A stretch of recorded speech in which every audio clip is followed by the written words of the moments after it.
Itu berdasarkan pantauan ISPU dan Indeks Kualitas Udara wilayah Palembang, Dinas Kesehatan Sumatera Selatan menyatakan kondisi udara di Kota Palembang masih dalam batas moderate dan belum berbahaya bagi kesehatan.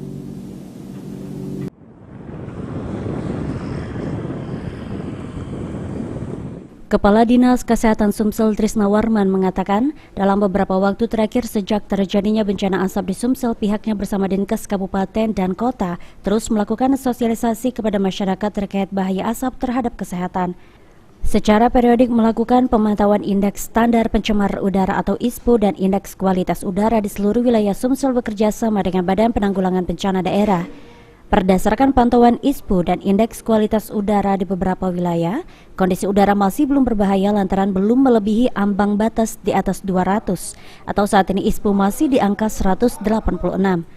Kendati begitu, Dinkes Sumsel akan terus melakukan pemantauan jumlah penderita penyakit yang disebabkan oleh bencana asap, di antaranya penyakit ISPA atau infeksi saluran pernapasan akut, penyakit mata, dan lainnya, serta akan terus melakukan sosialisasi kepada masyarakat terkait bagaimana menjaga kesehatan diri sendiri, membatasi keluar rumah, dan bagaimana menjaga kesehatan dengan PHBS atau perilaku hidup bersih dan sehat.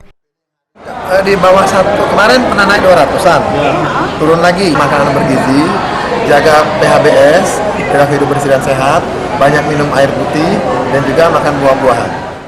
Aji Delia, PAL TV.